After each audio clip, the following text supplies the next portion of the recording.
Salut à toutes et à tous, on se retrouve pour le tuto numéro 3 sur la création d'un menu en utilisant la libs OX.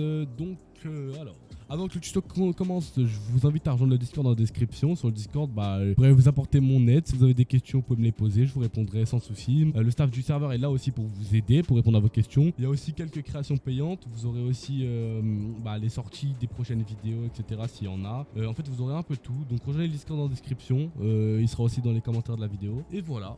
Donc, durant ce tuto, je vais vous apprendre les interactions avec la base de données. Donc, comment interagir directement avec la base de données en récupérant des informations, en supprimant des informations, etc. Donc voilà, donc on va commencer tout de suite. J'ai déjà créé mon petit FX manifeste, tout ça j'ai pas besoin de vous le réexpliquer, je vous l'ai déjà expliqué. Tout ce que j'ai rajouté c'est la ligne 15, l'importation de MySQL. Donc vous avez juste à rajouter dans votre serveur script. En gros ça importe OX MySQL dans notre fichier pour qu'on puisse utiliser les fonctions de OX MySQL. Donc là je vais pas tout vous expliquer comme les tutos précédents parce qu'il y a beaucoup de choses que je vous ai déjà appris. Si vous n'avez pas suivi les tutos précédents, allez les suivre, sinon vous allez rien comprendre. Et après revenez suivre ce tuto. Donc on va commencer très rapidement, on va faire ça assez rapidement pour qu'il n'y ait pas un tuto de 40 minutes comme les précédents tutos. On va essayer de faire ça en petits 10 minutes, je pense, c'est assez faisable en vous expliquant tout ça de la manière la plus claire possible. Donc, alors c'est très simple. Alors là, on va créer une petite commande. Donc en gros, je vais vous apprendre à créer un sorte de petit menu wipe. Donc on va créer une commande qu'on va appeler menu wipe. Voilà, menu wipe, virgule function. Dans ce menu wipe, ce qu'on va faire, c'est que déjà, on va faire la vérification du coup si le joueur est staff ou pas. Donc on va faire côté serveur un register server callback. Le callback je vais l'appeler atto.wipe.isPlayerStaff par exemple, virgule function, virgule function, voilà, virgule function, qui va prendre comme paramètre la source et le callback. Il me semble que je vous ai déjà expliqué tout ça dans les précédents tutos. Le callback, je sais pas du tout en fait si je vous l'avais expliqué, mais il me semble que oui. En gros, pour vous le réexpliquer en vite fait si je l'ai pas expliqué, ça permet de récupérer une information côté serveur et de l'envoyer côté client. De la récupérer côté serveur et de l'envoyer côté client, oui, on fait un callback quoi. Donc là, on va redéfinir la source qui va être égale à source. Local, du coup le joueur, on va récupérer le joueur, donc player qui va être égal à esx.getPlayerFromID, donc de la source. La source c'est le joueur, je tiens à le rappeler si vous ne vous en souvenez plus. Ensuite on va récupérer le groupe, donc player group qui va être égal à esx.get playerGetGroup. Ça c'est pour récupérer le groupe du joueur. Voilà. Ensuite, ce qu'on va faire, c'est qu'on va faire une petite vérification du coup si le joueur il n'est pas égal à rien, donc si le joueur existe bien en gros. Si le joueur existe bien, alors j'ai oublié le petit. Alors, on va callback. On va vérifier le groupe d'abord, pardon. On va vérifier le groupe. Donc si le player group il est égal à, je sais pas, admin pour moi, alors ça va CB true, donc le callback il sera égal à true. Sinon le CB il sera égal à false. On va envoyer une petite notification en disant que le joueur n'est pas stable. Donc on va faire, je sais pas, on va prendre un exemple de notification. J'ai pas de script, j'ai une notification côté serveur. Voilà, là j'ai une notification, nickel. Donc on envoie une petite notification au client, donc à la source. Permission refusée, vous ne posez pas des autorisations nécessaires pour ouvrir ce menu et on return. Plus besoin de continuer. Pardon, on enlève les returns, je sais pas pourquoi j'ai mis ça, je suis fatigué. Donc voilà, comme ceci. Donc là, en gros, ce callback là, il sera égal à true ou à false. Donc s'il est égal à true, c'est que le joueur est staff, sinon, c'est que le joueur est pas staff. Donc client, pas ici. Donc client ici, on va appeler le callback, trigger server callback. Le callback, on l'a appelé comme ceci, voilà, virgule function. Oula, virgule function. Du coup ici on récupère le CB et on fait un truc très simple. Si le CB du coup il est égal à true, alors si le CB il est égal à true, alors ça va nous faire quelque chose. Donc s'il est égal à true, print, je sais pas, tu est start. On va tester ça tout de suite.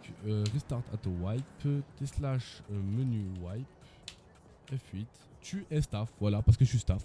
Et par contre si on se set group je suis et que je refais la commande menu wipe, vous ne possédez pas des autorisations nécessaires pour ouvrir ce menu. Donc je me remets admin. Et donc là, si je refais la commande, ça me met bien tu es staff. Voilà, nickel.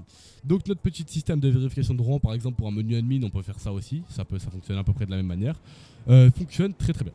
Donc là, ce qu'on va faire, c'est qu'on va pas directement créer un menu et l'ouvrir ici. C'est qu'on va passer par un event pour récupérer des informations et ensuite les envoyer côté client et en ouvrant le menu aussi côté client. Donc, ce qu'on va faire, Alors, bah déjà on va envoyer un event ici, trigger server event, l'event qu'on va auto.wipe.open wipe menu, je sais pas, menu, voilà, virgule, pas de virgule en fait, on laisse ça comme ça. Du coup on copie ça, on va côté serveur, on crée notre petit événement, router net event qui prend comme paramètre une. Donc dès que c'est fait, là, on va rentrer dans le nouveau. Tout ce que je vous ai montré depuis le début, là, c'est pas nouveau, c'est ce que je vous ai déjà appris, il n'y a rien de compliqué. Puis là, ça va rentrer dans le un peu plus complexe. Alors, en gros, ce qu'on va faire, c'est qu'on va utiliser des fonctions de XMSQL pour pouvoir récupérer des informations dans la base de données. Donc, comment faire ceci? Donc, on va faire MySQL.async. Donc, async, ça veut dire asynchrone. Donc, ça va s'exécuter en même temps que le reste du code. Et si je le mets .sync, c'est synchrone, donc ça va s'exécuter et après, ça va exécuter le reste du code. Donc, moi, je mets asynchrone. .fetch all, donc pour récupérer des informations c'est fetch all, hop hop, voilà. Donc là c'est pour récupérer des informations. Et donc pour faire ça, pour récupérer des informations dans une table, par exemple moi ça va être dans la table users, cette table là, on va récupérer par exemple l'identifieur, le groupe du joueur, le first name et le last name, voilà. On va récupérer ça. Donc on va faire quoi? On va faire un select pour sélectionner. On va sélectionner du coup tout dans la table, dans cette table là, tout dans la table user, donc from users, donc on sélectionne tout dans la table users, donc il n'y a pas de paramètres à mettre, donc on met une table vide ici. Pour vous expliquer en gros ce qu'on pourrait faire, c'est par exemple where identifier qui sera égal à identifier, et là on met identifier, façon égale à identifier, virgule function. Voilà, en gros pour vous expliquer, on pourrait faire comme ça en gros c'est pour rechercher un joueur dans la base de données via son identifieur, et son identifieur tu le récupères de n'importe quelle façon, et voilà. Nous on va pas utiliser ça, on va récupérer tous les joueurs là. Donc tout ça on peut l'enlever, ça ne sert à rien. Ça aussi on peut l'enlever, ça ne sert à rien. Donc ça va nous envoyer un résultat. Donc ce résultat, il est dans les paramètres de la fonction, donc résulte. Donc notre résultat, il est égal, c'est le résultat. Notre résultat, c'est résulte case. Donc, alors pour faire simple, on va créer déjà une table locale, pas locale. On va créer une table locale. Locale ou pas locale? Pas locale. On va créer une table pas locale. Player list. Players avec un va être égal à une table vide. Et ensuite, ce qu'on va faire, c'est qu'on va faire un for, donc une itération comme je vous ai appris dans les anciennes vidéos. Pour récupérer toutes les informations dans result, pardon. Donc on va faire un for donc de la clé et la valeur comme d'hab dans la table result. Bon, des clés il n'y en aura pas, on n'aura pas besoin de méthode tirée du bas. Du coup data, on va mettre virgule data parce que c'est les données qu'on va récupérer. In hypers, donc dans l'ordre, comme je vous l'ai expliqué dans une vidéo, de result ends, voilà, comme ceci. Et donc ce qu'on va faire, c'est qu'on va insérer dans la table player list, on va insérer du coup l'identifieur qui sera égal au data.identifier, virgule le groupe qui sera égal à data, quoique le groupe on n'en a même pas besoin en soi. Le first name qui sera égal à data first name qui sera égal à last name. En gros pour faire court, on récupère la valeur de la clé entre guillemets de la colonne, du nom de la colonne. Donc là on va récupérer la valeur de identifieur pour le premier, data.identifier, donc on va récupérer ça. Data.first name, on va récupérer ça. Data.last name, on va récupérer ça. Et de chaque joueur, donc, vu qu'on fait un for. Donc voilà, donc là on a tout récupéré, on a tout inséré. Ça c'est très simple, je vous l'ai expliqué dans les anciens tutos. Donc voilà. Là on a tout récupéré. Dès qu'on a tout récupéré, ce qu'on va faire, c'est quoi? C'est que nous, dès que tout ceci est fait, on va réfléchissons, on va envoyer tout côté client. Donc pour envoyer tout côté client, c'est simple, on va recréer un event côté client, register net event, qu'on va appeler auto.wipe.client.open menu, open wipe menu par exemple, open wipe menu, virgule fond. Il va prendre comme paramètre les données. Donc la players list, voilà. La player list, et donc ce qu'on va faire, c'est qu'on va prendre ça, nickel. Et du coup ici, on va envoyer tout ça aux joueurs. Donc on va définir la source, local sera égal à source, Et on va faire un trigger client event de la source, virgule, on va envoyer la players list. Donc en gros là, on envoie aux joueurs, on envoie côté client, du coup à la source, aux joueurs, la player list. Et on va démarrer l'event open wipe menu qu'on a créé. Donc voilà, donc là on récupère notre petite player list. Je vérifie que c'est bien écrit pareil. Moi je préfère quand c'est écrit pareil, voilà. Donc là on a notre petite player. Donc là ce qu'on va faire c'est que du coup ici on va pouvoir récupérer notre liste des joueurs côté client. On peut faire un petit test avant de commencer. Quoi c'est on va faire un for. Un for tiré du bas V, tiré du bas V, tiré du bas V data pardon, in pairs, donc toujours dans l'ordre. Et in pairs, the players list, end, voilà. Et on va print le data.identifier de chaque joueur. Donc si on fait ça, normalement, si on fait restart auto wipe et qu'on fait slash menu wipe, on a tous les identifieurs de chaque personne dans la base de données. Et si on regarde bien, si on fait attention, on voit bien que c'est dans l'ordre. La première 466, la deuxième 870, la troisième B7, bref. En gros, c'est dans l'ordre. Pour récupérer par exemple le nombre de personnes, enfin le nombre de personnes qu'il y a dans la base de données, on peut faire un print de hashtag players list, donc ça va récupérer le nombre de lignes qu'il y aura dans le tableau, dans la table. Donc là, si je fais ça par exemple, que je fais restart auto wipe et que je fais la commande, et que je fais la petite commande menu wipe et que je fais F8, ça va 6. Donc il y en a bien 6 si on compte 1, 2, 3, 4, 5, 6. Donc on a bien 6 joueurs dans la base de données, donc 6 joueurs total. Voilà. Donc dès que tout ceci est fait, là on a récupéré nos informations. On les a print, bon on n'a pas besoin de ça pour le moment. Là ce qu'on va faire c'est quoi? C'est qu'on va créer notre menu. Master context. Dans notre contexte on va lui définir un ID du coup qui sera l'ID du menu, ça je vous l'ai déjà expliqué. On va mettre par exemple menu wipe, menu wipe. Le title qui sera égal à menu wipe. Virgule. Du coup, les options qui seront égales en fait aux options. Je vais vous expliquer pourquoi. Ça, on l'a déjà utilisé dans les anciens tutos, mais je vous explique. En gros, on va insérer dans une table qui s'appelle options les boutons pour pouvoir récupérer la liste des joueurs. Et ensuite, on va lib.show menu wipe. Voilà, menu wipe. Donc là, ce qu'on va faire, c'est quoi? C'est que là, dès qu'on va lancer l'event, on a créé le menu, l'option sera égale à option et on va ouvrir le menu. Mais sauf qu'avant tout ça, il faut que l'option soit égale à quelque chose. Donc on va faire un local option qui va être égal à option, une table vide, pardon. Voilà. Et donc on va faire un for tiré du bas virgule date pairs in pairs de players list end. Donc on va faire une itération de player list. Et dans cette itération là, ce qu'on va envoyer, c'est très simple. On va faire un table.insert dans la table option. Et on va envoyer quoi? On va envoyer un title. Un title qui va être égal à un format, je sais pas, par exemple pourcentage S, c'est des parenthèses qu'il faut, deux points format, et on va envoyer point name, name, data.firstName, virgule, point last name. Donc récapitulons. Là on est côté serveur, on envoie les informations côté client, donc on envoie la table player list. Et dans cette table player list, il y a l'identifieur, le first name et le last name de chaque joueur. On le récupère côté client, donc il est là. Et donc là, ce qu'on va faire quoi? C'est qu'on va faire une itération de cette table-là qu'on a envoyée. Et on va réinsérer dans la table option qu'on va utiliser dans notre menu pour insérer le bouton de chaque joueur en utilisant le data, donc .first name, et le data.last name de chaque joueur. Ça, c'est un format. En gros, ça, c'est égal à la première valeur dans les parenthèses du format. Ça, c'est égal à la deuxième valeur. Donc ça, c'est égal à ça. Et ça, c'est égal à ça. Voilà. Ensuite, on va mettre une petite description. Descript qui va être égal à ta.identifier par exemple. Donc la description, ça sera la licence du joueur.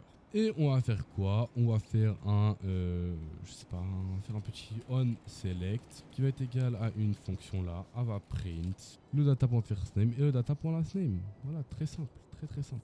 D'après la logique, c'est censé fonctionner. On va tester ça tout de suite. Donc on restart auto wipe. On fait slash menu wipe et ça fonctionne pas. Alors pourquoi ça fonctionne pas? No context menu of search ID found. Donc ça trouve pas l'ID du menu. Menu wipe. Ok, j'ai oublié un E. Très simple, voilà, j'ai oublié un petit. On restart auto wipe et on ouvre ça. Menu wipe, c'est magique. Quelle magicité. Donc comme on peut voir, on a un petit menu wipe avec la liste des joueurs de la base de données, donc c'est bien les bons joueurs et dans le bon sens, hein, si on regarde bien. On a bien le 4 en premier, le 8 en deuxième, le B en troisième, c'est bien dans exactement le même sens que ici en fait, parce qu'on a fait que des hypers. Et donc on a bien les joueurs, les informations des joueurs, et si je clique sur le joueur, JWheels, ça met JWhile là. Et si je vais là que je fais RSQ Bilal, ça met RSQ Bilal. Donc c'est en se servant de ça qu'on va faire un petit truc, c'est permettre de supprimer le joueur de la base de données. Donc pour faire simple, ce qu'on va faire c'est très simple. C'est dans le onSelect, on va faire un nouveau menu. Hop, l'ID qui va être égal à menu bas wipe, menu wipe du bas data identifie. Comme ça, chaque menu est vraiment spécial au joueur. Pas spécial, mais genre est unique au joueur. Donc, on va faire ça. On va faire un title qui va être égal à ça. On va reprendre. Et on va faire quoi? On va faire un menu ici. Menu qui va être égal. Tout ça, je vous l'ai déjà appris dans les tutos précédents. C'est pour ça que j'explique pas, mais j'ai déjà appris. C'est simplement pour ça. Donc menu wipe, voilà. Menu qui va être égal à menu wipe. Et là on va faire quoi? On va faire un hop qui va être égal à cette table là va être égale à une telle qui va être égale à primer wipe le joueur. Voilà. Hop. Wipe le joueur. Description, on va mettre une petite description à faire qui va être égale à permet de supprimer la database, donc de la base de données. On va mettre un petit icône qui va être égal à ban. Voilà. Et on va mettre un petit onSelect qui va être égal. Et dans cette fonction là, on va faire quelque chose. Donc si tout se passe bien, et après on va faire quoi? On va faire un petit lib fichier le menu quand même. Lib.show. Je fais ça, mais je vais tout. Voilà. Et voilà. Donc voilà, donc là après on affiche le menu. Et donc si tout s'est bien passé normalement, start at wipe, / menu wipe, on clique là. Et on a un problème. No such export show context. Voilà, je me suis trompé. Show context, menu wipe. Et on clique là. Et on a bien wipe le joueur. Et on clique là. On aura wipe le joueur. On clique là. On aura wipe le joueur. On clique là. On aura wipe le joueur. On clique là. Voilà. Donc sur chaque joueur, on peut le wipe. Et donc ce qu'on peut faire, c'est quoi? C'est qu'on va faire un événement. Côté serveur, on va enregistrer un événement. Register net event. Qu'on va appeler atto.wipe. Wipe player qui va prendre comme paramètre l'identifieur du joueur. Là on va envoyer ça client identifieur on va envoyer voilà, on va faire le trigger server event, on envoie le data.identifieur, donc on envoie l'identifieur du joueur à wipe. Là on le reçoit bien, identifieur qui est là. Et donc ce qu'on va faire c'est quoi? Là on va plus select, on va exécuter quelque chose. Donc là, ce qu'on va faire, c'est quoi? On va faire un MySQL, .async encore une fois, .execute. On va pas chercher des informations, on va exécuter quelque chose. Et on va faire quoi? On va faire un delete all from user where identifier qui sera égal à arrobase virgule. Comme je vous ai montré tout à l'heure, qu'est-ce qu'il me fait lui? Hop, arrobase identifier qui sera égal à identifieur, virgule fonction. Voilà, nickel. Et donc, si tout s'est bien passé, voilà, on va voir un petit truc. Register event at wipe player, fonction identifieur. Donc là, on récupère l'identifieur du joueur. MySQL async.execute, on exécute quelque chose. Et on delete tout from user, where identifier. Donc on delete ce qu'il y a dans user qui contient l'identifieur du joueur. Donc voilà. Et dès que tout ceci est fait, on peut même faire un petit truc, c'est print, par exemple, je sais pas ça comme ça, de vert, je sais pas, on en remet un deuxième, mettre en deux par contre, je vais mettre quoi? Je vais mettre virgule, et je vais mettre quoi? Je vais mettre l'identifieur, deux points, l'identifieur, hop, point, identifieur, point, a bien été supprimé de la base de données. Et donc là, si tout s'est bien passé, normalement, on teste ça tout de suite. normalement, si je fais Restart Auto Wipe, que j'ouvre le petit menu, imaginons on veut supprimer le premier joueur, le 4-6 machin là, on va juste là, le 4-6, jailwipe, wipe le joueur, et j'ai une erreur. Où c'est que je me suis trompé? On va vérifier tout de suite. Erreur syntaxe, check des manuels correspondants, machin, select from user, where identifier est égal à nul at lil. Alors, où c'est que je me suis trompé? C'est là, j'ai oublié un i, voilà. J'ai juste oublié un i, c'est comme quoi il faut faire attention. Et donc là, si on reva là et qu'on fait menu wipe et qu'on fait jailwipe, si tout s'est bien passé, est-ce que j'ai restart le auto wipe? Jailwipe. Où c'est que je me suis trompé encore? Identifier, ok, delete from user. Où il est le souci? Alors attendez, je ne vois pas où est le souci en fait. Ça, c'est ça, mais ça m'étonnerait que ce soit ça. Alors, B. Alors attendez, vite fait regarder ça. On va check ça. Et excusez-moi de la gêne occasionnée, je vois pas du tout où est mon erreur documentation. Je vois pas où il est le souci en fait. Le souci est là, mais je vois pas du tout où il est. Ah ben oui, mais non mais je suis con. Voilà. Je pense que c'est ça. Oh, attendez, je suis fou ou il n'y a pas de problème là? Identifier. Je viens de vérifier tout un par un, mais je vois pas vraiment d'où vient le problème. Donc c'est bon, j'ai trouvé le problème. En fait, c'est juste moi, je suis un trou de balle. En fait, j'avais mis la petite étoile ici là. J'ai mis la petite étoile ici, alors que ça c'est pour sélectionner des choses. En fait, c'est juste ça qu'il fallait mettre. Et donc là, si on teste, c'est tout à fait fonctionnel. RSKBLL par exemple. Hop. On le supprime. Hop, je rouvre le menu. Il est plus là. Je vais là. Il est là. On réutilise. Il est plus là. Et je vais là. Et j'ai bien l'identifieur a bien été supprimé de la base de données. Donc voilà, c'est tout pour ce tuto là. Je vous ai expliqué un peu les interactions, comment récupérer des informations en base de données, comment supprimer si quelque chose, etc. Comment l'intégrer dans un menu en OX. Donc voilà, c'est à peu près tout pour le tuto. Je suis désolé pour la gêne occasionnée à la fin, une erreur de con, une erreur d'inattention comme on dit. Donc voilà. Je vous souhaite une très bonne soirée, une très bonne journée ou une très bonne nuit selon l'heure à laquelle vous regardez la vidéo. Je vous dis à plus tard pour une prochaine vidéo. Ciao.